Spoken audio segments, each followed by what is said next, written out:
गोपाल झरने के पास सोचे जा रहा था, तभी उसकी नजर झरने में कुछ हलचल पर पड़ी।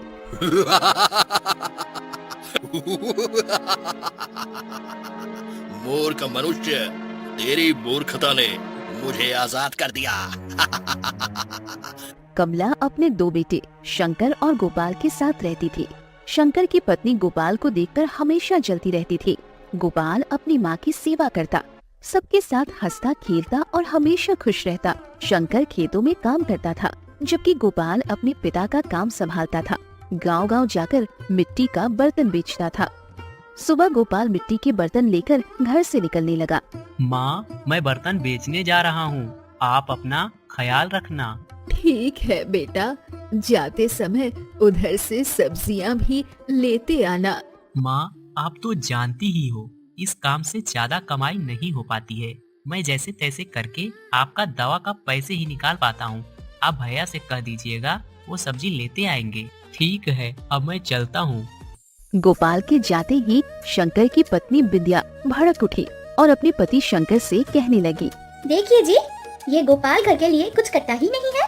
ना खाने पीने का सामान लाता है और ना ही कोई मदद करता है। अरे जाने दो, छोटा है अभी, माँ की सेवा करता है, बस वही बहुत है। सेवा अपनी जगह, लेकिन सोचिए, वो जो कमाता है उसका करता क्या है? थोड़ी बहुत मन के लिए दवाइयाँ लाता है, हमारे लिए तो कुछ भी नहीं लाता। जरूर कहीं ना कहीं अपने लिए धन छुपा रहा होगा। विद्या की बातें सुनकर शंकर भी सोच में पड़ गया। शायद तुम्हारी बात सही है, मुझे भी सोचना पड़ेगा इसके बारे में। खैर, अभी तो मैं खेत जा रहा हूँ, शाम को लौट कर इस पर बात करेंगे। तभी कमला ने बहू से पानी मांगा, लेकिन बहू को ये बात नागवार गुजरी। विद्या, जरा एक लोटा पानी तो दे दे बेटी। पानी पानी ही करती रहती हो दिन भर, आप भी कुछ काम नहीं करती। और आपका लाडला गोपाल, वो भी निकम्मा है, सबके सब हमारे ऊपर बोझ बने हैं। बहू की बातें सुनकर कमला का दिल बुरी तरह टूट गया। उसे साफ समझ आ गया कि विद्या के इरादे ठीक नहीं है। शाम को गोपाल बर्तन बेचकर घर लौटा। कमला ने प्यार से उससे पूछा, बेटा, कुछ सब्जी भी लाए हो बाजार से? कहाँ माँ, इतनी बिक्री ही कहाँ होती है। कुछ ही पैसे कमा पाया हूँ, वो भी आपके दवा के लिए बचा रखी है। तब बेटा, ये काम क्यों नहीं छोड़ देते? कोई और काम देख ले। नहीं माँ, यही तो पिताजी की आखिरी निशानी है, इसे मैं कैसे बंद कर दूँ? नहीं नहीं नहीं, मैं इसे बंद नहीं कर सकता माँ। इतना सुनते ही विद्या और भी गुस्से में आ गई। हाँ हाँ, तुम काम मत छोड़ो और सारा बोझ हमारे सिर पर डाल दो। हम है ना तुम्हें खिलाने पिलाने के लिए। तभी शंकर घर आया। उसके मन में अब विद्या की बातें घर कर चुकी थी। माँ, अब ऐसे नहीं चलेगा, हमें बंटवारा करना ही होगा। बंटवारे भी शंकर ने खेत का आधा हिस्सा अपने नाम करने की जिद की। आधे क्यों? जो खेत तुमने खरीदे हैं उसमें गोपाल का क्यों हक होगा? भैया, मुझे एक भी खेत का हिस्सा नहीं चाहिए। मैं तो बस माँ को रख लूंगा। हाँ, माँ को ही रख लूंगा। मेरे लिए तो बस एक झोपड़ी ही काफी है भैया। गोपाल की बात सुनकर कमला की आंखें भर आई, मगर शंकर की नीयत अब बदल चुकी थी। उसकी कुटिल बुद्धि ने उसे ऐसा कर दिया कि उसने चालाकी से पूरी जमीन अपने नाम करवा ली। गोपाल अब अपनी माँ के साथ अलग रहने लगा। वो बहुत समझदार था और हर हाल में खुश रहने की कोशिश करता था। उसके जैसा बुद्धिमान कोई नहीं था। फिर भी माँ बेटे गरीबी से जूझ रहे थे। उधर शंकर और उसकी पत्नी विद्या अपनी जमीन और सुख सुविधा में बहुत खुश थे। हाँ, मुझे नहीं पता था कि माँ और गोपाल के जाने के बाद मुझे इतना सुख मिलेगा। अच्छा, अब मैं खेत जा रहा हूँ, तुम अपना ख्याल रखना। गोपाल गांव में बर्तन बेच रहा था। बर्तन ले लो, बर्तन, मिट्टी के पके पके बर्तन, सुंदर सुंदर बर्तन, सुराही, हांडी, तसला, सभी प्रकार के बर्तन ले लो, बर्तन। तभी एक औरत उसके पास आई। भाई, मुझे बर्तन लेने हैं, तुम किधर से आए हो? मैं तो माधवपुर गांव से आया हूँ बहन जी। आपको कौन सा बर्तन दे दूँ? अरे भैया, मैंने सुना है उस रास्ते पर बड़े बट वृक्ष के पास एक मूर्ति है जो बोलती है। कहते हैं जो भी उसका काम पूरा कर देता है वो सबसे धनवान बन जाता है, लेकिन जो भी कोशिश करता है उसका काम अधूरा रह जाता है और उसकी मौत हो जाती है। गोपाल चौंक पड़ा और सोचने लगा। क्या क्या सच में ऐसा हो सकता है? नहीं नहीं नहीं नहीं, ऐसा नहीं हो सकता। छोड़ ऐसा बेकार की बातें। इतना कहकर गोपाल अपना सामान समेटकर घर लौट गया। गांव लौटकर गोपाल ने अपनी माँ से वो सारी बातें बताई जो औरत ने उससे कही थी। माँ, आज एक औरत कह रही थी कि बड़े वृक्ष के पास एक मूर्ति है जो बोलती है। भला यह कैसे हो सकता है? मूर्ति भला कैसे बोल सकती है? मैं तो इन सब बातों पर भरोसा नहीं करता हूँ, लेकिन अब मन कर रहा है कि जाकर देखूं।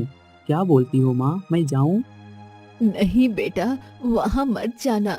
जंगल बहुत डरावना है। लोग कहते हैं जो भी उस मूर्ति के चक्कर में पड़ा उसका कोई पता नहीं चला।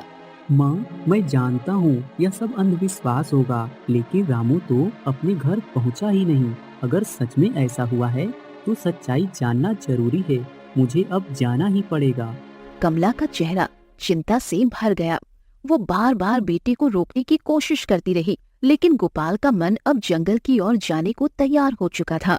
उधर रास्ते में गोपाल को गांव का एक आदमी मिला। अरे भाई गोपाल, कहाँ जा रहे हो?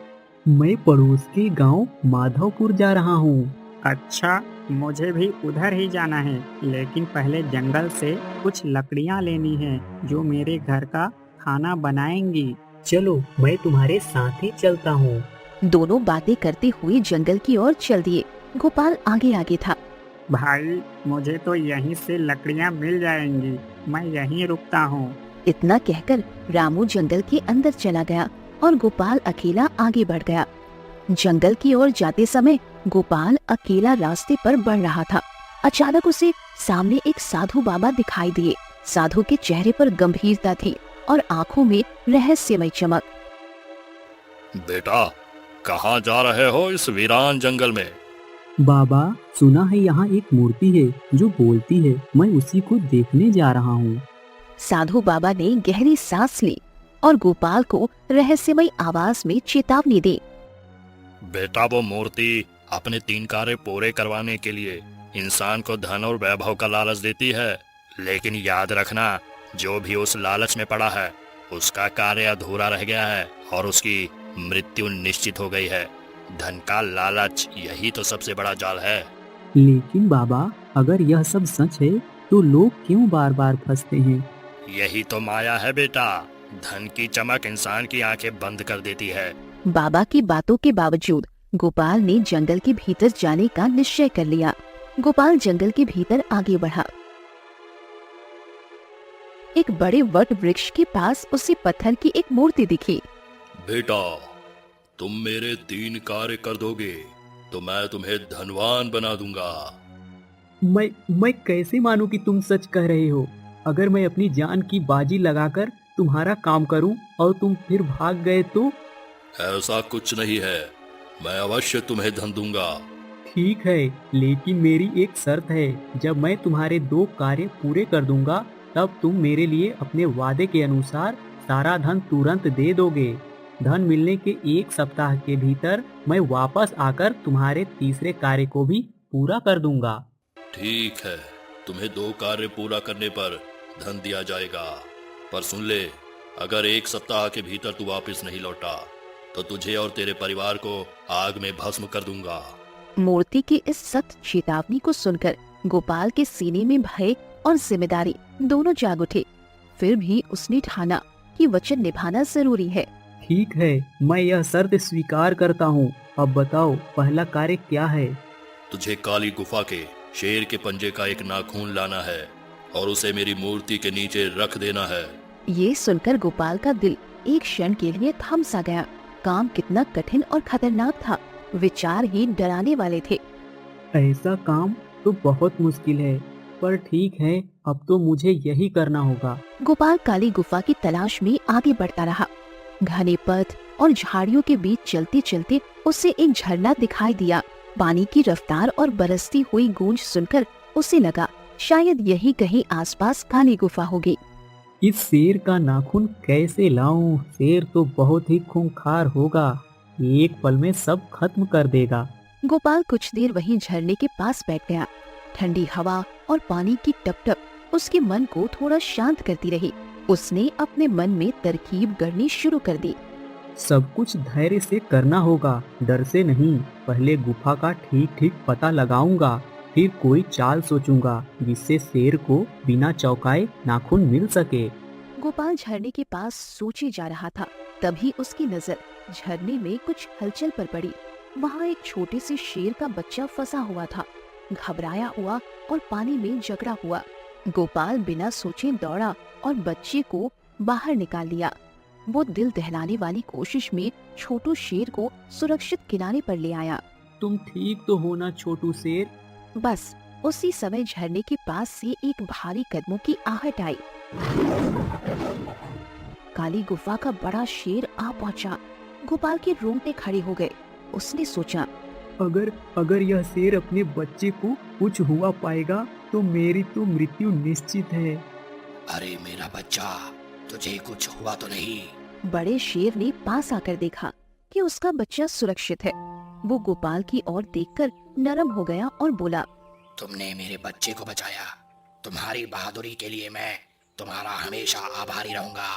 मैं बस किसी तरह से उसे सुरक्षित निकालना चाहता था। क्या आप मुझे अपने पंजे का एक नाखून दे सकते हैं? मुझे उस पत्थर की मूर्ति के लिए चाहिए। शेर ने कुछ क्षण गोपाल के चेहरे को देखा, फिर मृदुता से सिर झुकाया। ठीक है, मैं तुम्हारी मांग अभी पूरी करता हूँ। वो खुशी खुशी अपने पंजे से एक नाखून काटकर गोपाल को दे देता है। गोपाल ने नाखून को संभालकर धन्यवाद कहा और तेज कदमों से मूर्ति की ओर लौटा। उसने वो शेर का नाखून मूर्ति के नीचे रख दिया। ठीक उसी क्षण मूर्ति से रंग बिरंगी किरणें निकलने लगी। पहला कार्य पूरा होने के बाद गोपाल मूर्ति के समक्ष खड़ा हुआ। अब दूसरा कार्य क्या है? तुझे बाज का एक पंख लाना होगा। गोपाल पंखों की तलाश में जंगल की ओर निकल पड़ा। कुछ देर चलने पर उसे ऊंचे पत्थर के सिर पर एक बाज का घोंसला दिखाई पड़ा। जैसे ही बाज अपने घोंसले को छोड़कर उड़ा, गोपाल तुरंत वहां गया और उसमें से एक अंडा उठा लिया। बाज जब लौटकर आया तो उसने देखा कि उसका एक अंडा गोपाल ने ले रखा है। ये देखकर वो गुस्से में आ गया। हे मनुष्य, तू कोई भी हो, ये अंडा मेरा है। पर गोपाल डरा नहीं। उसने दृढ़ नजरों से बाज को देखा और शांत और ठंडी आवाज में जवाब दिया, मैं तुम्हारे इस अंडे को कुछ नहीं करूँगा यदि तुम मुझे अपना एक पंख दे देते हो।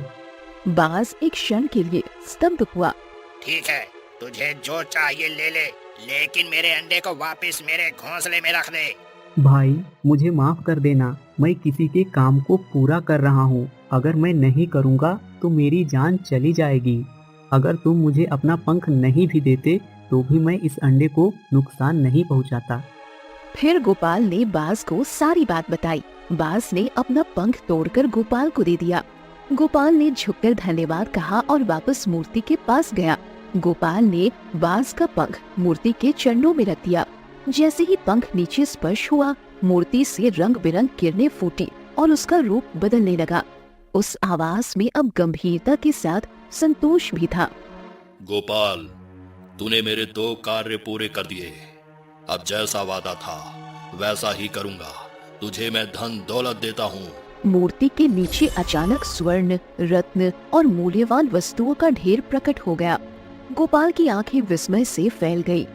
मैंने जो शर्त रखी थी उसे पूरा करने के लिए आपका बहुत बहुत धन्यवाद।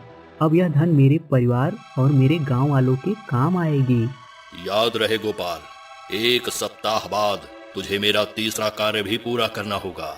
यदि तू ना लौटा तो तेरा पूरा परिवार राख हो जाएगा। हाँ, मैं लौटूंगा, वचन देता हूँ। धन को लेकर गोपाल संतोष और भय दोनों भावों के साथ जंगल से बाहर निकला और अपने घर की ओर चल दिया। उधर बिंदिया को बुरी आदत लग चुकी थी। वो जुए के मोह में इतनी अंधी हो गई कि दिन रात उसी के बारे में सोचती रहती। धीरे धीरे उसकी लालसा बढ़ती गई और उसने अपने पति शंकर को भी फंसा लिया। सेठ धनराज गांव का धूर्त और चालाक व्यापारी था। बिंदिया और शंकर ने अपनी जमीन, जायदाद, खेत खलियान सब कुछ उसके पास गिरवी रख जुए में दांव लगाया, परंतु भाग्य ने उनका साथ न दिया। हर बार वो हारते गए और अपना सब कुछ गवा बैठे। हाय हाय हाय, हम तो पूरी तरह बर्बाद हो गए। इस तरह लालच और बुरी लत ने शंकर और बिंदिया को कंगाल कर दिया। गोपाल धन वैभव लेकर लौटा। जब बिंदिया ने अपने घर के दरवाजे से देखा कि गोपाल सचमुच स्वर्ण और रत्नों के साथ लौट रहा है, तो उसके दिल में पछतावे की आग धधक उठी। शंकर भी ये देखकर चुप हो गया। दोनों को अब अपनी भूल का एहसास हो चुका था। बिंदिया और शंकर सिर झुकाए हुए गोपाल के घर पहुँचे। वहाँ कमला बैठी थी। माँ, हमसे बहुत बड़ी भूल हुई है। हमने आपको और गोपाल को बहुत दुख दिया है। कृपया करके हमें क्षमा कर दीजिए। कमला का चेहरा कठोर हो उठा। उसकी आंखों में दर्द उमड़ आया। पछतावे की बात आप क्यों कर रहे हो? जब गोपाल और मैं तड़प रहे थे तब तुम्हें दया क्यों नहीं आई, जिन्होंने अपने ही परिवार को अपमानित किया? ये सुनकर शंकर की आंखें भर आई। वो आगे बढ़ा और गोपाल के पैरों के पास बैठ गया। गोपाल, गोपाल, मुझसे बड़ी भूल हो गई। मैं लालच में अंधा हो गया था। आज तुम्हारे सामने सर झुका कर कह रहा हूँ, मैं बहुत लज्जित हूँ। मुझे माफ कर दो भाई। अगर तू मुझे क्षमा नहीं करेगा तो मैं जीवन भर चैन से नहीं रह पाऊंगा। भैया, जो बीत गया उसे भुला दो। परिवार में बैर नहीं होना चाहिए। माँ, आप भी इन्हें क्षमा कर दीजिए ना। कमला ने बेटे की विनती सुनी। कुछ देर तक वो चुप रही। फिर उसके कठोर चेहरे पर आंसू छलक आए। क्षमा तो कर देती हूँ, पर याद रहे, जिसने अपनों को पीड़ा दी है वो जीवन भर भीतर से बोझिल रहता है। आंगन का वातावरण अब शांति और पश्चाताप से भर गया था। गांव वाले आपस में बातें करते रहे। कुछ लोग आश्चर्य जताते, कुछ गोपाल की बहादुरी की तारीफ करते। दिनों का पहिया धीरे धीरे घूमा। 6 दिन बीते। फिर छठे के बाद 7वां दिन आया। गोपाल ने सब कुछ संभाल कर मन में ठान लिया। अब उसे मूर्ति के वचन को निभाने जंगल लौटना ही होगा। जंगल के भीतर वही वट वृक्ष के पास जाकर वो मूर्ति के समक्ष खड़ा हुआ। ठंडी हवा चली। पत्तों की सरसराहट के बीच गोपाल ने निर्भक्ति से कहा, मैं लौट आया। कृपा करके बताइए तीसरा कार्य क्या है? तुम्हें राजा शेरवर्धन सिंह के गले से वो नीला मणिहार छीन कर लाना है। गोपाल के पांव ठिठक गए। राजा शेरवर्धन सिंह का नाम सुनते ही उसके चेहरे पर भय की लकीरें उभर आई। पूरा जंगल उस राजा की क्रूरता से कांपता था। लोग कहते थे, जो भी उसके वंशजों के निकट गया वो वापस कभी नहीं लौटा। राजा की तलवार से सिर अलग कर दिए जाते थे। यह कार्य कितना जोखिम भरा है, मैं इसको कैसे पूरा करूंगा, बताइए तो। तुम्हारे साहस की यही परीक्षा है। जाओ और किसी भी तरह वो हार लेकर आओ। गोपाल ने गहरी सांस ली। उसके दिल में डर भी था और एक अटल निश्चय भी। ठीक है, मैं यह कार्य करके ही रहूंगा।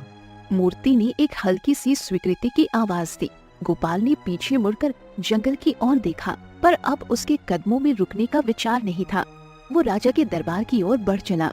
जब गोपाल राजा के विशाल द्वार के सामने पहुंचा, तो मानो उसके पैरों तले जमीन खिसक गई। माथे पर पसीना और दिल की धड़कनें तेज हो गई। फिर भी उसने साहस जुटाया और दरवाजे पर पहरा दे रहे सैनिकों के पास पहुंचा। मुझे राजा शेरवर्धन सिंह से मिलना है। मेरे पास उनके लिए एक गुप्त संदेश है। यहाँ का नियम और सजा तुम्हें मालूम है ना? अगर झूठ बोलकर अंदर जाने की कोशिश की तो इसकी कीमत तुम्हें अपनी जान से चुकानी पड़ेगी। हाँ साहब, मैं जानता हूँ। मेरा संदेश केवल राजा तक पहुँचाना है। द्वारपाल ने कुछ क्षण गोपाल को परखा, फिर धीमी आवाज में आदेश दिया, ठीक है, जाओ, लेकिन जरा संभल कर रहना। थोड़ी देर में गोपाल को दरबार के अंदर ले जाया गया। राजा शेरवर्धन अपनी शाही गद्दी पर बैठे थे। सामने मंत्री, योद्धा और सैनिक कतार में खड़े थे। बताओ, वो गुप्त सूचना क्या है? किसने हमारे राज्य में प्रवेश किया? राज दरबार में सन्नाटा छा गया। राजा टक्कर सिंह ने गंभीरता से गोपाल की ओर देखा। महाराज, मेरी सूचना यही है। दूसरे राज्य का सेनापति हमारे यहाँ आया हुआ है। वह अपना भेष बदलकर आपके सैनिकों के बीच में रहता है। दरबार में बैठे मंत्री और सैनिक एक दूसरे को देखने लगे। यदि तेरी बात सत्य है तो तुझे यहाँ पद और सम्मान मिलेगा और उस सेनापति को मृत्यु दंड, पर यदि तेरी बात झूठ निकली तो तुम्हें भी मृत्यु दंड दिया जाएगा। मंत्री जी, कल सभी सैनिकों को दरबार में बुलाया जाए। इस आदमी के रहने और खाने की व्यवस्था कर दी जाए। दरबार की कार्यवाही समाप्त हुई। महाराज अपने कक्ष की ओर चले गए। गोपाल को सैनिकों ने उसके विश्राम कक्ष तक पहुंचा दिया, परंतु उस रात गोपाल की आंखों में नींद नहीं थी। महल की दीवारें शांति में डूबी थी, लेकिन उसके भीतर भय और बेचैनी की लहरें उठ रही थी। क्या सचमुच मैं यह करने जा रहा हूँ? अगर पकड़ा गया तो प्राण बचना असंभव है। फिर भी आज मुझे अपने प्राण जोखिम में डालकर यह हार लेना ही होगा। धीरे धीरे कदम बढ़ाते हुए गोपाल महल के भीतर पहुंचा। महाराज के सैन्य कक्ष के पास सन्नाटा था। कमरे में दीपक की मंद लौ जल रही थी। राजा गहरी नींद में थे। उनके सिरहाने रखी नीलमणि माला नीली आभा बिखेर रही थी। हे प्रभु, मेरी मदद करना। गोपाल ने कांपते हुए हाथों से हार उठाया। क्षण भर के लिए उसे लगा जैसे समय थम गया हो। वो जल्दी से बाहर निकला और महल की दीवारों के बीच गायब हो गया। गोपाल मूर्ति के पास पहुंचा। वो नीला मणि हार अपने हाथों में लिए खड़ा था। गोपाल, यह माला मेरे गले में पहना दो ताकि मैं अपने असली रूप में लौट आऊं। गोपाल ने झिझकते हुए माला मूर्ति के गले में डाल दी। अचानक मूर्ति से रंग बिरंगी किरणें फूटी। पत्थर की सतह टूटने लगी और वहां से एक भयानक तांत्रिक प्रकट हुआ। उसकी आंखें अंगारों से लाल थीं। शरीर से धुएं की लपटें उठ रही थी।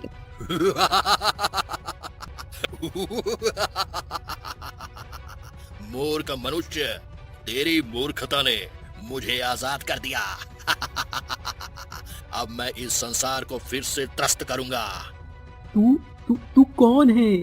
मैं वही हूँ जो इस धरती पर शासन करना चाहता था, लेकिन एक साधु ने मुझे श्राप दिया और पत्थर में कैद कर दिया। मेरी सिद्धि पूरी होने में बस एक बलि बाकी थी और वो बलि तू है। गोपाल का चेहरा पीला पड़ गया, लेकिन उसके होठों पर डर नहीं, मुस्कान थी। तांत्रिक, मूर्खता तो तेरी है। बाबा ने मुझे पहले ही सब बता दिया था। जानता है, जब मैंने शेर का नाखून दिया था वो पूरा नाखून नहीं था, सिर्फ आधा था। और जो बाज का पंख दिया था वो भी अधूरा था। हर वस्तु देने से पहले बाबा ने उस पर मंत्रोच्चारण किया था ताकि तेरी शक्ति कभी पूरी ना लौट सके। तांत्रिक के चेहरे पर घबराहट की छाया दौड़ गई। तू सोचता था तूने मुझे इस्तेमाल किया, लेकिन असल में मैंने तुझे धोखा दिया। अब बता, असली मूर्ख कौन है? इतने में हवा कांपने लगी। आकाश में एक दिव्य प्रकाश फैला। वही साधु बाबा प्रकट हुए जिनका जिक्र तांत्रिक ने किया था। उनके हाथ में एक कलश था जिसमें पवित्र जल भरा था। गोपाल, यह जल ले लो और इस दुष्ट तांत्रिक पर डाल दो। यही एक उपाय है जिससे इसका अंत होगा। गोपाल ने बाबा के चरणों में झुककर जल लिया। उनसे ऊंची आवाज में मंत्र उच्चार किया और पवित्र जल तांत्रिक पर फेंक दिया। जैसे ही जल गिरा, तांत्रिक तड़पने लगा। उसके शरीर से धुएं की लपटें उठी। उसकी चीखें पूरे जंगल में गूंजने लगी। नहीं, यह नहीं हो सकता। मैं अमर हूँ, कोई मुझे भस्म नहीं कर सकता। नहीं, मैं भस्म नहीं हो सकता। लेकिन उसकी आवाज धीरे धीरे मंद पड़ गई। उसका शरीर राख में बदल गया और वो धूल की तरह उड़ गया। बेटा, तूने अपनी बुद्धि और धैर्य से इस दुष्ट का अंत किया।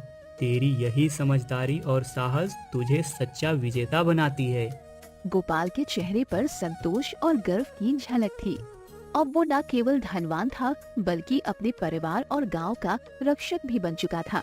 इस तरह गोपाल ने सिद्ध किया कि सच्चा धन सोना और चांदी में नहीं, बल्कि सदाचार, धैर्य और बुद्धि में छिपा होता है। जो सच्चाई, संयम और विवेक के मार्ग पर चलता है, वही हर अंधकार पर विजय पाता है।